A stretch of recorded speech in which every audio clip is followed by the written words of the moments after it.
allez bien, moi ça va. Aujourd'hui dans cette vidéo, j'ai deux invités spéciaux, je les laisse se présenter. Le premier c'est...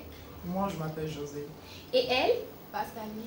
Donc après le jingle, je vais vous les présenter, ils vont vous raconter leur expérience en tant qu'élève dans le monde actuel.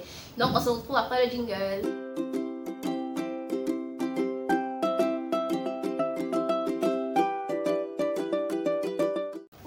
Nous revoilà après le jingle, mais d'abord je vais faire ma petite publicité. Je vais vous présenter l'équipe de Metopo que je vous encourage toujours à pouvoir apprendre rapidement et efficacement une langue.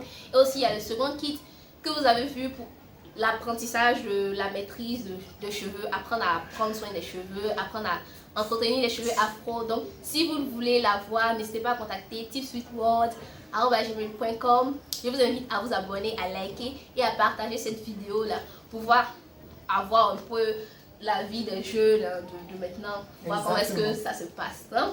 Maintenant, on va commencer cette interview, trop de blabla. D'abord, on commence par José, parce que c'est le plus grand. Il va raconter un peu comment ça se passe au lycée. D'abord, il va se présenter totalement. Qui es-tu? Je m'appelle Yarokofi José Patrick. Yarokofi José Patrick, je suis en classe de première D au collège Saint-Maurice d'Aliko de Koumassi. Et toi? Moi, je suis Atiso alors Pascaline. Il faut quand au collège, vous pouvez les cartesiens la vidéo. Ok. Donc, il vous explique un peu leur parcours. Hein. Lui, comme vous avez vu, il est en première, elle est en quatrième. Genre des classes intermédiaires en allant vers des classes d'examen. Donc, la première question que j'aimerais leur poser, c'est comment est-ce que ça se passe? Comment ça se déroule les cours maintenant? Parce que j'ai remarqué qu'ils n'utilisent plus le livre Siam pour les mathématiques. Donc, comment ça se passe les cours en classe? Ça te plaît? Bon. Pour préciser, en fait, les cours me plaisent, mais effectivement, principalement des matières qui me plaisent, sauf effectivement le cours de maths. Il n'aime pas les maths. En fait, je n'aime pas les maths. Ouais. Pourquoi tu n'aimes pas les maths? Parce que je n'aime pas les maths. Quand on explique les cours de maths, c'est comme si j'ai la tête en l'air. Comme si je suis tête en l'air en même temps qu'on parle de mathématiques. Mais par exemple, si on parle de français ou bien anglais ou des SVT, je suis bien concentré, mais quand on parle de maths, j'ai la tête en l'air, je n'arrive pas à simuler bien les choses. Ok, vous avez compris. Hein? Maintenant, Pascaline, toi, comment ça se passe en classe? Comment tu suis les cours? Comment est-ce que c'est? Tu n'aimes pas les maths aussi, ou bien quoi? Oui, je n'aime pas les maths. C'est comme il a dit, ma tête arrive, mais les autres cours, je suis. Donc, toi aussi en classe, ça va, mais ce sont les mathématiques qui sont, toi aussi, ton problème, comme José l'a dit. Oui. Ok, donc, mais pourquoi est-ce que ce sont les mathématiques qui sont vos problèmes? Bon, en fait, moi, les mathématiques, c'est un problème pour moi parce qu'il y a trop de calculs. Il y a trop de calculs. En fait, mon cerveau n'arrive pas à respirer, quoi, vous voyez. Mais si on parle tout de suite de littérature, ce n'est pas effectivement le cerveau qui doit travailler, aussi la voix. Genre, tu sais ce que tu dois écrire, quoi, en fait. Ça ne demande pas trop de logique. Voilà, ça demande quand même, pas trop de logique. La littérature demande un peu de logique quand même. Oui, mais comparé aux maths, c'est plus facile. Ok. Maintenant, toi, pourquoi tu n'aimes pas les mathématiques? Les mathématiques, je n'aime pas parce que les calculs, de temps en autre, les calculs me fatiguent beaucoup. Donc, je n'arrive pas à suivre. Donc, c'est plus comment... Est-ce que c'est la manière le prof explique les cours qui est le problème ni c'est tout simplement, je sais pas, non. C'est vous-même. Le problème vient de vous. Le problème vient peut-être de nous, parfois aussi des profs. Parce que parfois, il y a des profs qui n'expliquent pas bien les cours. Il y a des profs qui expliquent bien le cours, mais nous, les élèves, nous n'arrivons pas à assimiler. Parfois aussi à cause des bavardages. Vous êtes combien dans votre classe? Bon, nous, dans notre classe, nous sommes 64. 64. Et toi, Pascal? On est 30. Et ils sont 30 dans la classe. Ils sont 64. C'est normal, c'est pas évident aussi quand on est en classe et puis le professeur ne peut pas expliquer pour chaque élève. Donc il faudrait faire des cours de renforcement. C'est ça? Oui, nous faisons des cours de renforcement. Nous faisons, excusez-moi pour cette erreur de frappe. Nous faisons des cours de renforcement, mais ce n'est pas en fait tout l'effectif de la classe qui vient faire des cours de renforcement. Tout l'effectif. Caronet, ça reste dans la vidéo là. La voix que vous attendez au fond là. Maintenant oui. Donc il y a les cours de renfort, mais c'est pas tout le monde qui a les moyens pour pouvoir les faire. Pas forcément. dans notre école, si tu n'en as pas les moyens, tu peux venir faire les cours de renfort. Tu peux payer à toi ton rythme. Tu vois. Parce que c'est pas cher en plus, c'est 3 000. Par mois. Oui, 3 000 par mois. Mais moi, je trouve que c'est inutile au fait. Genre, les cours de renfort, ça aide. Hein, ça, genre, pour pouvoir renforcer les compétences, comme le nom l'indique. Mais il faudrait quand même montrer le maximum en classe, pas nécessairement venir au cours de renfort pour pouvoir comprendre obligatoirement le cours. Ou bien, parce que est-ce que vous faites cours de renfort? Bon, souvent on fait le cours de renfort à l'école, mais il y a d'autres qui ne viennent pas, il y a d'autres qui viennent. Non. Mais on paye par mois, non? Donc c'est pas obligatoire en vrai. Mais les profs favorisent les élèves qui font cours de renfort, oui. Bon, oui, sur ce point, tu as raison. Comment ça se passe? Bon, au moment des calculs de moyenne, si tu vois que l'effectif des gens qui viennent faire le cours de renfort sont, par exemple, ont baissé comme ça, c'est ceux qui sont restés qui considèrent au calcul des moyens. Non, il en donne des plus, quoi. Oui, des bonus sur les moyennes. Ou peut-être même ils modifient les moyennes. Donc vous voyez, ça c'est un problème de l'éducation nationale ivoirienne, en fait. C'est une sorte de corruption. Vu que toi tu n'as pas eu à payer les cours de renfort, tu n'es pas favorisé. Pas forcément si tu n'as pas eu à payer les cours de renfort. Tu peux peut-être payer les cours de renfort, mais tu ne viens pas régulièrement. C'est ça aussi. Donc le fait d'être toujours là au cours de renfort, ça te donne des avantages. Mais est-ce que c'est normal? Bon, pour moi, c'est normal et ce n'est pas normal aussi. Parce qu'en tant que professeur, le professeur aussi a le droit de faire les plus aux élèves. Ouais. Il a le droit de faire les plus aux élèves, mais aussi, il ne doit pas abuser de ces plus-là. De son pouvoir quand même. Voilà, de son pouvoir sur la moyenne. Mais s'il veut faire des plus, au moins sur les notes. Par exemple, si ils ont fait une interro comme ça, et qu'il a vu qu'il a bien travaillé, peut-être il passe beaucoup de renforcement. Ici, dans cette interro, il a eu peut-être 15, il peut lui faire au moins plus 2 ou plus sur cette interro, mais pas sur la moyenne parce que c'est une sorte de discrimination. Oui, c'est une discrimination. Pascal, tu en penses quoi? Il a raison. C'est une forme de discrimination. Est-ce que toi tu fais des cours de renfort? Oui, souvent. De quelle matière? Maths, physique, français, SVT et anglais. Chier! Et toi, José? Bon, moi, nous faisons les cours de maths, de SVT, de physique, de français.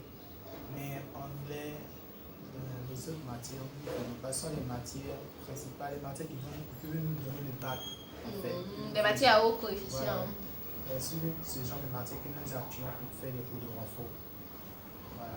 Ok. Donc le problème c'est ça quoi. Les profs favorisent des élèves en fonction des notes.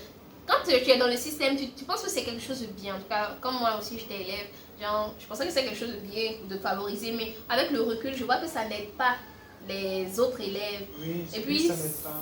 C'est mauvais en fait, en vrai, de faire ça. Bon, ça n'aide pas parce que si, par exemple, on t'a donné la moyenne, tu n'as pas eu la moyenne pour passer en classe supérieure, le professeur tâche de donner la moyenne. Quand tu arriveras devant, peut-être tu es en première, exemple, comme moi, comme ça. Si quand tu arriveras en terminale, tu auras peut-être des problèmes en maths, parce que ce sont des matières scientifiques, tu as besoin de beaucoup de concentration. Genre les x carrés, genre des choses comme ça, les racines, les limites, que moi je n'arrive pas à comprendre aussi, que vous voyez que les là essaient de m'expliquer, que je n'arrive toujours pas à comprendre. Ouais, mais ça va aller. Ouais. C'est pour ça, je tâchais à me dire ça aussi, très cher professeur, d'arrêter de pratiquer cette œuvre de discrimination, de mettre plus de sérieux dans votre travail. Et n'essayez pas d'aider les gens parce qu'il faut les aider, mais il faut les aider, c'est leur permettre d'avancer. C'est ça. Est-ce que vous l'avez dit? Merci pour ta contribution. En tout cas, c'est ça, hein, Pascaline, tu veux ajouter quelque chose sur ce point des cours de renfort là? Non, c'est bon, ok. Donc, sur le point des cours de renfort, j'espère que vous avez quand même bien entendu. Si vous êtes des profs qui suivez cette vidéo, ou bien si vous êtes enfant de professeur, j'espère que vous allez partager cette vidéo pour que vos parents puissent voir que l'éducation nationale, quand on arrive à l'extérieur, c'est pas dans notre avantage de vouloir être toujours favorisé, dans cet intérêt de vouloir être toujours mis en avant. Pourquoi? Il faudrait traiter tous les élèves de la même manière. Comme José l'a si bien dit, c'est une sorte de discrimination. Donc, il faudrait vraiment bien traiter les enfants, les élèves. Maintenant, comment est-ce que ça se passe? Genre en classe? Est-ce que vous avez le droit de poser les questions? Est-ce que le cours est interactif? Est-ce que les profs même s'intéressent à vos préoccupations et tout? Attends d'abord, Pascaline. Bon, pour nous, ils s'intéressent beaucoup, mais pour l'expliquer, il n'explique pas bien. Donc ça fait que les élèves ne comprennent pas bien. Pourquoi est-ce qu'il n'explique pas? Mais parce que nous aussi on bavarde beaucoup en classe. Vous n'êtes pas J'ai concentré. peut-être une chose à dire sur cette histoire de bavardage. Sur cette histoire de bavardage, en fait, c'est pas parce que c'est pour toute la classe des problèmes de bavardage. Par exemple, comme ça. Si, par exemple, un monsieur, un fou comme ça, mal habillé, tout drôle, passe, et puis un des élèves dans la classe, il le voit, qui se met à rire. Toute la classe, son voisin en même temps va se mettre à rire. Ensuite, son voisin de devant va se mettre à rire. Contagion. Contaminer toute la classe, par exemple, comme le coronavirus. C'est une sorte de coronavirus, mais sans tuer les gens. Vous commencez à rire. C'est ça. Non, c'est quelque chose qui se passe, c'est un déclencheur. Voilà, c'est un élément déclencheur. Ils savent, surtout si une personne grandement ouverte dans l'esprit, comme ça, qui aime beaucoup s'amuser. C'est ce genre de personne que ça marche.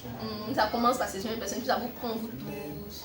Mais heureusement, c'est pas tout le monde dans la classe que ça peut prendre. Il y a des élèves qui sont sérieux, qui préfèrent se concentrer sur le cours que de se concentrer sur des absurdités pareilles. Ok. Donc le problème c'est le nombre d'élèves aussi, et puis le fait qu'il y ait des élèves perturbateurs, ce qui vous dérange, ce qui vous empêche aussi de comprendre les cours, et aussi il y a des professeurs qui ne savent pas expliquer. Bon, Genre des profs qui manquent de pédagogie. Voilà, effectivement, c'est ça. Ok, donc en tout cas, pour régler notre problème dans l'éducation nationale, comme vous avez déjà vu, j'ai déjà fait une vidéo sur ce thème-là, l'éducation nationale, le système scolaire jeté à la poubelle, un système scolaire qui ne fait pas rêver grand, qui fait juste rêver Europe.